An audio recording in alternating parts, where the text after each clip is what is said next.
अगर आप भी लेना चाहते हैं देश दुनिया की तमाम जानकारी तो आज ही सब्सक्राइब करें हमारे चैनल को। साथ ही नीचे दिए बेल आइकन को जरूर दबाएं ताकि हर अपडेट आप तक पहुंच सके। नमस्कार, साक्षी न्यूज नेटवर्क और आप सभी का स्वागत है।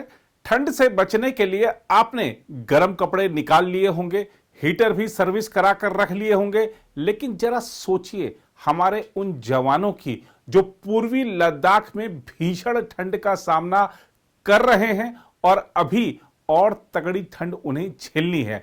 आज की इस रिपोर्ट में आपको दिखाएंगे कि सरकार ने इन सैनिकों के लिए क्या इंतजाम किए हैं। साथ ही आपको यह भी बताएंगे कि लक्ष्मी विलास बैंक के ग्राहकों को क्यों परेशान होने की जरूरत नहीं है और कैसे उनका पूरा पैसा सुरक्षित है। लेकिन रिपोर्ट की शुरुआत करते हैं पूर्वी लद्दाख में जमे भारतीय सैनिकों से।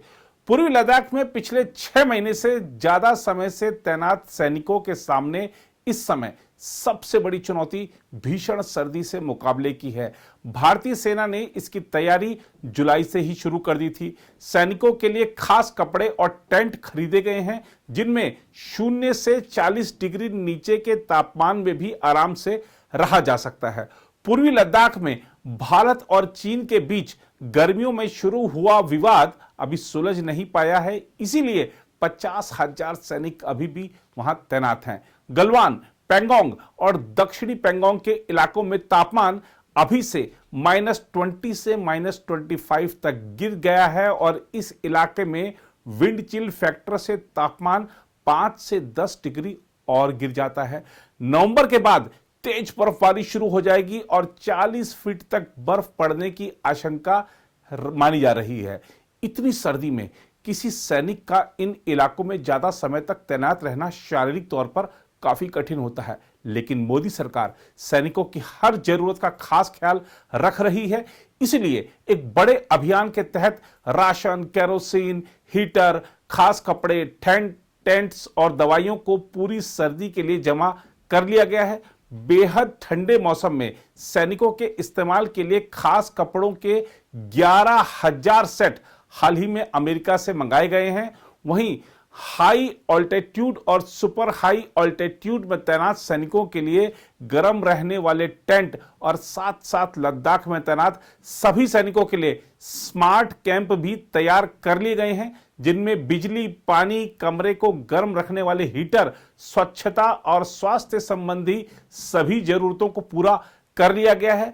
कुल मिलाकर भारतीय सेना ने कई दशकों के अपने सबसे बड़े सैन्य भंडारण अभियान के तहत पूर्वी लद्दाख में ऊंचाई वाले क्षेत्रों में लगभग 4 महीने की भीषण सर्दियों के मद्देनजर टैंक, भारी हथियार, गोला बारूद, ईंधन के साथ ही खाद्य और आवश्यक वस्तुओं की आपूर्ति पूरी कर ली है। इसकी शुरुआत जुलाई के मध्य में हुई थी।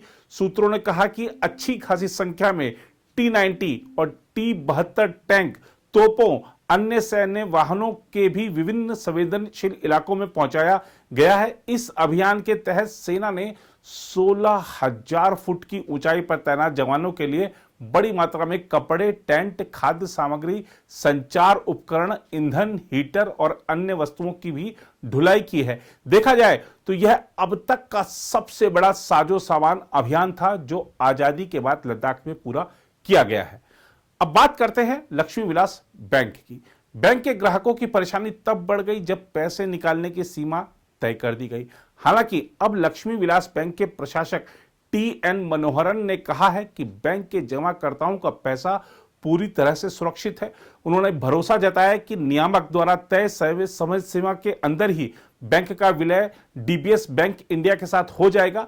दरअसल भारतीय रिजर्व बैंक ने मंगलवार को कैनरा बैंक के पूर्व गैर कार्यकारी चेयरमैन TN मनोहरन को लक्ष्मी विलास बैंक का प्रशासक नियुक्त किया था।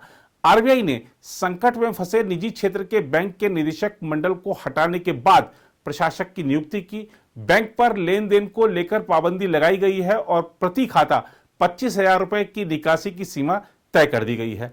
मनोहरन ने संवाददाताओं से बातचीत में कहा कि उन्हें भरोसा है कि लक्ष्मी विलास बैंक का DBS बैंक इंडिया के साथ विलय 16 दिसंबर 2020 से पहले हो जाएगा। प्रशासक ने कहा उनकी पहली प्राथमिकता जमाकर्ताओं को आश्वस्त करना है कि उनका पैसा पूरी तरह से सुरक्षित है और बैंक के पास जमाकर्ताओं का पैसा लौटाने को लेकर पर्याप्त नकदी है। लक्ष्मी विलास बैंक के पास 20,000 करोड़ रुपए जमा है, जबकि उसने 17,000 करोड़ रुपए कर्ज दे रखा है।